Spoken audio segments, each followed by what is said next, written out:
अक्सर अपनी बातें खुलकर कहने वाले करण जौहर की पर्सनल और प्रोफेशनल लाइफ में इस वक्त आप मानिए कि उठापटक चल रही है। वो एक ऐसे दौर से गुजर रहे हैं जो उन्हें भीतर ही भीतर जो है बहुत मथ रहा है।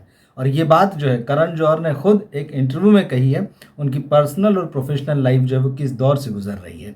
दरअसल जैसा कि आप जानते हैं कि करण जौहर जो हैं अब सिर्फ सिंगल नहीं है, वो एक पिता भी हैं। उनके दो बच्चे हैं, यश और जूही, जो अब करीब 7 साल के हो चुके हैं। और जैसा कि होता है, बच्चे सवाल बहुत पूछते हैं। ये उम्र ऐसी होती है, जो बचपन जो ये होता है, हर चीज़ को जान लेने की जिज्ञासा होती, दुनिया बहुत नई नई लग रही होती है और उनके भीतर जो है ढेर सारे सवाल पैदा होते हैं। और करण जौहर ने यही बात कही है कि अब उनके बच्चे जो हैं, ये दोनों, उनसे एक ऐसा सवाल पूछ रहे हैं जिसका ठीक ठीक जवाब जो है उनके पास नहीं है। जी हाँ, करण जौहर ने बताया है कि अब उनके जो दोनों बच्चे हैं, उनसे ये पूछ रहे हैं कि हमारी माँ किधर है, हम किसके पेट से पैदा हुए हैं। ये सवाल जो है करण जौहर के बच्चे उनसे पूछ रहे हैं और करण जौहर जो है इस बात का जवाब जो है उन्हें नहीं दे पा रहे हैं। करण जौहर ने इस इंटरव्यू में बताया कि बच्चे जो हैं अब इस बात को समझने लगे हैं कि जो उनकी देखभाल करती हैं, जो उनकी दादी हैं, वो उनकी माँ नहीं है, वो उनकी दादी हैं। तो करण जौहर ने अब ये कहा कि इस बात को लेकर वो परेशान है और वो स्कूल में काउंसलर से मिलना चाह रहे हैं। वो काउंसलर से मिलकर ये बात करना चाह रहे हैं कि अब इस बात का मैं अपने बच्चों को क्या जवाब दूं कि उनकी माँ किधर है, वो किनके पेट से पैदा हुए हैं।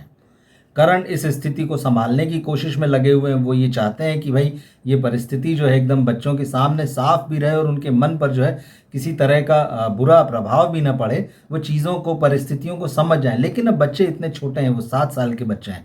2017 में करण जौहर जो है वो पेरेंट बने थे, जुड़वा बच्चे थे, यश और रूही। और उसके बाद में लगातार जो है करण जौहर मीडिया में इस बारे में बात करते आए हैं कि पेरेंटिंग जो है वो आसान नहीं है। वो अपने इन दोनों बच्चों को जो है, उनकी माँ है जो अब 81 साल की हो चुकी हैं, उनके साथ मिलकर जो है इन बच्चों को बड़ा कर रहे हैं। लेकिन जैसा कि होता है, बच्चों को बड़ा करना आसान नहीं होता है। और इस उम्र में जबकि उनके पास बहुत सारे सवाल होते हैं, निश्चित ही ये बहुत बड़ा सवाल है। स्वाभाविक है कि जब वो स्कूल जाने लगे हैं, और अगर आप स्कूल में दूसरे बच्चों की बात ना करें, टेक्स्ट बुक मिलती हैं बच्चों को, उसी में जो फैमिलीज़ की फ़ोटो होती है, उसमें पिता होता है, माँ होती है, बच्चे होते हैं। अगर आप न्यूक्लियर फैमिली की बात करें जो बुक्स में लिखी होती हैं, या जो जॉइंट फैमिलीज़ होती है, इसमें दादा दादी, नाना नानी, बाकी सब चाचा चाची, मामा मामी सब होते हैं। लेकिन अगर न्यूक्लियर फैमिली भी अगर बताई जाती है तो उसमें बच्चों के साथ में पिता होता है और माँ होती है। अब करण जौहर के लिए मुश्किल आ रही सामने कि किस तरह से बच्चों को ये समझाएं कि उनकी माँ कहाँ है, कौन है, या फिर जैसे कि बच्चों का ये सवाल है जो उन्होंने खुद बताया कि हम किसके पेट से पैदा हुए हैं। वास्तव में साइंस ने जो है बहुत सारी सुविधाएं तो इंसान को मुहैया कराई है, उसने बहुत सारी मुश्किलें दूर की है। लेकिन ये कुछ अब एक इस नई तरह की समस्याएं हैं जो सामने आएंगी, जिनके जवाब जो है शायद पहले भी नहीं थे और अब उन्हें नए सिरे से तलाशना पड़ेगा। और बॉलीवुड में करण जौहर अकेले ऐसे नहीं हैं जो इन परिस्थितियों को शायद फेस कर रहे होंगे। आपको याद होगा तुषार कपूर और एकता कपूर जो हैं, ये भी सिंगल पेरेंट है, सरोगेसी से जो है वो इनके बच्चे हुए हैं। तुषार कपूर के जुड़वा बच्चे हैं। उनकी बहन एकता जो है, उनका एक बेटा है जिसका नाम उन्होंने अपने पिता जितेंद्र का जो रियल नेम है रवि, उसके नाम पर रखा हुआ। तो ये एक नई तरह की चीज़ें जो है सोसाइटी में अब देखने को मिलेंगी, क्योंकि सरोगेसी जो है उसके ठीक है कुछ नियम कायदे सरकार ने बनाए हैं, लेकिन अब सरोगेसी जो है कोई बहुत ही एलियन चीज़ नहीं है कि लोगों को पता ना हो। स्वाभाविक है कि जब सरोगेसी से जो बच्चे जन्म लेंगे वो सोसाइटी में जाएंगे, और सोसाइटी में वो तो एकदम अपवाद की तरह होंगे वो बच्चे जो सरोगेसी से जन्म ले रहे हैं। तो निश्चित रूप से वो कहीं ना कहीं उनके दिमाग पर इस बात का असर पड़ सकता है। ऐसे में वो किस तरह से इस चीज़ से हैंडल करेंगे कि उनके पास सरोगेसी से अगर उनका जन्म हुआ तो उनके पास सिर्फ पिता है या उनके पास सिर्फ माँ है। सरोगेसी का एक पक्ष ये भी है। इसके अलावा बॉलीवुड में कई सेलिब्रिटीज़ ऐसे हैं जो भले ही हस्बैंड वाइफ हैं, कपल हैं, लेकिन उनकी फैमिली में कोई बच्चा जो है वो सरोगेसी के थ्रू जो है वो पैदा हुआ है। ऐसे सेलिब्रिटीज़ में जो है प्रियंका चोपड़ा हैं, प्रीति जिंटा हैं, सनी लियोनी है, शिल्पा शेट्टी हैं, डायरेक्टर फराह खान हैं, उनके 3 बच्चे हैं जो सरोगेसी से हुए हैं। शाहरुख खान और आमिर खान भी वो सेलिब्रिटी हैं जिनके एक एक बेटे जो हैं वो सरोगेसी से पैदा हुए। तो इन सेलेब्स को, और ऐसे सोसाइटी में और भी पेरेंट्स होंगे जो सरोगेसी से जो है वो पेरेंट बन रहे हैं। शायद जब ये आने वाले समय में जब इनके जो बच्चे हैं उन्हें पता चलेगा कि वो अलग तरह से पैदा हुए हैं, तो वो किस तरह के सवाल पूछेंगे, इनके लिए जवाब क्या होंगे, और उन जवाबों से क्या वो बच्चे संतुष्ट होंगे, उनकी मानसिक और जो भावनात्मक ग्रोथ है उस पर इसका क्या फ़र्क पड़ेगा? ऐसे बहुत सारे सवाल हैं। करण जौहर ने वास्तव में इस एक मुद्दे को उठाया है और वाक़ई ये कि सोचने वाली बात है कि इस तरह के बच्चे जो हैं, उनकी इमोशनल हेल्थ जो है और मेंटल हेल्थ जो है बहुत सामान्य बनी रहे, किसी तरह का नुकसान ना हो उसको, तो निश्चित रूप से समाज को अब इस बारे में भी सोचना होगा, स्कूलों को इस बारे में सोचना होगा, क्योंकि स्कूल में तो सारे बच्चे होते हैं और ख़ास तौर पे सेलिब्रिटीज़ के बच्चे जो इस तरह से स्कूलों में जाते हैं और जहाँ उनके मदर फादर के बारे में तमाम बातें जो है बच्चों को पहले से पता होती है किसी भी रूप में, चाहे मीडिया के थ्रू में या जो आसपास जो चर्चाएँ होती है उसको लेकर। तो इन बच्चों पे जो है ख़ास तौर पर ध्यान दिए जाने की ज़रूरत है और ये एक जो अलग किस्म की प्रॉब्लम है, इसको आप अभी प्रॉब्लम कह सकते हैं क्योंकि जब तक इसका कोई सॉल्यूशन नहीं है, इसको अलग और बहुत सेंसिटिव ढंग से जो है एड्रेस किए जाने की ज़रूरत है सोसाइटी को भी और जहाँ पर ये बच्चे जाएंगे उनको भी। तो करण जौहर ने एक तो ये बताया कि वो इस समस्या से किस तरह से जूझ रहे हैं और किस तरह से इससे बाहर आने की कोशिश कर रहे हैं। दूसरी जो है वो उनके कैरियर से जुड़ी हुई बात है। सब जानते हैं कि करण जौहर ने जो है वो बॉलीवुड स्टार्स के बच्चों को जो है खूब आगे बढ़ाया है, उनको लॉन्च किया है अपनी फिल्मों में। बाहर से तो बहुत ही इक्का दुक्का उन्होंने चेहरों को लिया है, लेकिन ज़्यादातर जो है वो फिल्म इंडस्ट्री के अंदर से ही। करण जौहर बड़े प्रोड्यूसर हैं।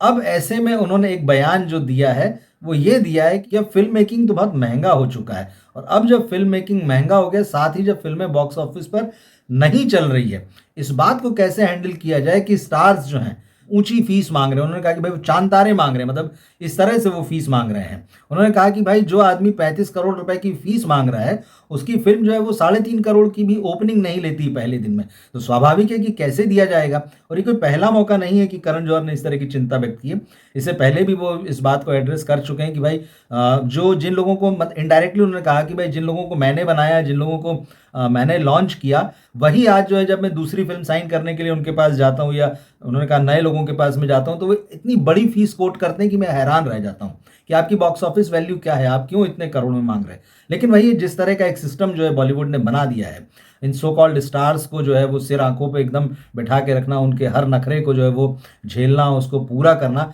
ये सारी चीज़ें अब जो है वो तकलीफ दे रही हैं। हालांकि अब करण जौहर ये भी मान रहे हैं कि उन्होंने जिस तरह का सिनेमा बनाया है, जो बॉलीवुड का एक ट्रेडिशनल सिनेमा होता था, फिर उसमें कुछ एक्सपेरिमेंट करने की भी कोशिश की है। लेकिन बात वही है कि वो जो एसेंस है, वो जो ख़ास बात है जो फिल्म को फिल्म बनाती है, दर्शकों का दिल जीत लेती है, वो बात तो जो है अब करण जौहर की फिल्मों में भी नहीं दिख रही, उनके बैनर की फिल्मों में भी नहीं दिख रही। तो अब उनका ये कहना है कि भाई समय के साथ जो है सिनेमा बदल गया है, ऑडियंस जो है बहुत स्पेसिफिक चीज़ देखना चाहती है, उसकी एक खास तरह की पसंद है, तो वो जैसी डिमांड करती है आप एकदम वैसी ही फिल्म बनाएं तो वो देखने के लिए आएंगे। सक्सेसफुल फिल्म का तो कोई फॉर्मूला है नहीं। करण जौहर ने ये भी कहा कि भाई सिनेमा में हम ट्रेंड देखते हैं कि हर 10 साल में जो है दर्शकों की पसंद बदल जाती है। लेकिन उन्होंने ये भी कहा कि भाई बॉलीवुड जो है इसको अब अपने गिरेबान में झांक के देखना होगा। हालांकि वो कहते ज़रूर हैं, तमाम मेकर्स जब स्टेज पर बैठते हैं, इंटरव्यू में बैठते हैं तो ऐसी बातें कहते हैं, लेकिन खुद पर अमल तो शायद ही कोई करता है।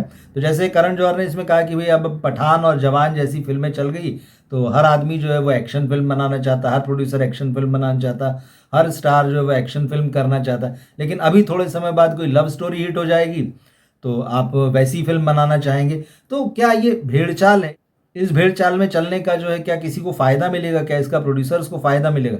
निश्चित रूप से नहीं मिलता है। एक फिल्म चलती है, फिर उसकी जैसी एक आध दो और फिल्म चल जाती है थोड़ा बहुत, लेकिन फिर दर्शक बोर होने लगते हैं, वो डिमांड करते हैं कि अलग तरह का सब्जेक्ट आए, अलग तरह का सिनेमा है। करण जौहर चाहे जितने भी बड़े प्रोड्यूसर हों, पिछले कुछ समय में उन्होंने कई फ्लॉप फिल्में दी हैं। पिछले 5 साल का रिकॉर्ड उठा के आप देखिए, अगर उन्होंने 1 दर्जन फिल्में बनाई हैं तो 2-3 फिल्मों ने ही बॉक्स ऑफिस पर सक्सेस पाई है, लेकिन बाकी फिल्में जो हैं वो या तो बिलो एवरेज रही हैं या फिर फ्लॉप रही हैं। तो निश्चित ही कि जब फिल्म मेकिंग महंगी हो चुकी है तो किसी भी प्रोड्यूसर के लिए उस फेलियर को उठा पाना, झेल पाना जो है वो आसान काम नहीं है। करण जौहर ने ये भी माना है कि जो आज का ऑडियंस है वो अपने जड़ों से जुड़ा हुआ सिनेमा देखना चाहता है। लेकिन अब सवाल ये है कि क्या करण जौहर ही वैसी फिल्म बना रहे हैं कि हिंदी का जो दर्शक है, जो जड़ों से जुड़ा हुआ सिनेमा देखना चाहता है, क्या करण जौहर की फिल्मों में वो दिख रहा है? करण जौहर की फिल्में देखिए तो वही एकदम जो उनका हीरो होता है, हीरोइन होता है, वो एक अलग ही दुनिया में होता है, बड़े लकदक से कपड़े पहने हुए हैं, एकदम खूब सजे हुए हैं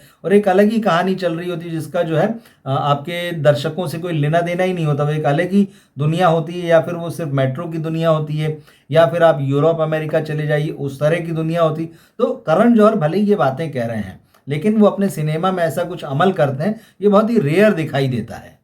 और वैसे करण जौहर ये अब अकेले आदमी नहीं है जो बॉलीवुड के जो स्टार्स हैं उनकी फीस को लेके चिंता व्यक्त करने लगे हैं। और भी प्रोड्यूसरों ने इस तरह की बातें कही है। टी सीरीज़ के जो प्रोड्यूसर हैं उन्होंने कहा था कि भाई स्टार्स को जो अपनी हैसियत देख के पैसा मांगना चाहिए।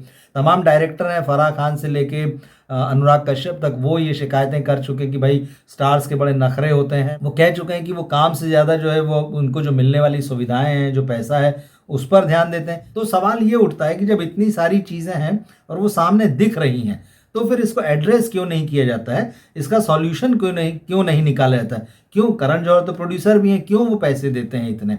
क्यों वो ऐसा प्रोजेक्ट नहीं बनाते हैं जो कम बजट का हो, वाइबल हो, अच्छी स्क्रिप्ट हो, अच्छी कहानी हो? और ज़रूरी नहीं है कि आप स्टार्स के साथ ही फिल्में बनाएं। अभी मुंजिया नाम की एक फिल्म कुछ समय पहले बॉक्स ऑफिस पर हिट हुई है, पिछले साल 12th फेल आई थी। ये नॉन स्टारर फिल्म है और उन्होंने ज़बरदस्त बिजनेस किया है, दर्शकों ने इनको खूब प्यार दिया है। जबकि बड़े बड़े सितारों की फिल्में जो हैं वो पिछले कुछ साल में, चाहे अजय देवगन हो, चाहे अक्षय कुमार हो, टाइगर श्रॉफ हो, ऋतिक रोशन हो, एक शाहरुख खान छोड़ दीजिए, सलमान खान हो, सबकी फिल्में पिटी हैं। कहने को सब बड़े स्टार हैं। तो ये तो जब बड़े प्रोड्यूसर्स बोल रहे हैं, टी सीरीज़ के प्रोड्यूसर हैं या जो धर्मा प्रोडक्शंस के करण जौहर हैं, जब बोल रहे हैं तो मुझे लगता है उसको अमल भी करना चाहिए। क्या सोचते हैं आप इन समस्याओं के बारे में जो करण जौहर ने सामने रखी है? दोनों, जो उनकी पर्सनल लाइफ में जिसको वो फेस कर रहे हैं वो, और जो प्रोफेशनल लाइफ में उनके सामने आ रही, जिसके बारे में उन्होंने ये बात कही है कि भाई लोग इतना पैसा क्यों मांगते हैं, सितारे जो हैं जिनकी फिल्म जो है ढंग की ओपनिंग तक नहीं लगती। तो करण जौहर ने जो बातें कही है, इन पर आप क्या सोचते हैं? क्या है आपकी राय? किस तरह से इन चीज़ों को एड्रेस किया जाना चाहिए? किस तरह से करण जौहर इन समस्याओं से बाहर निकल सकते हैं? कमेंट बॉक्स में लिखकर बताइए, अपनी राय दीजिए। मिलते हैं फिर हम अगले वीडियो में। नमस्कार।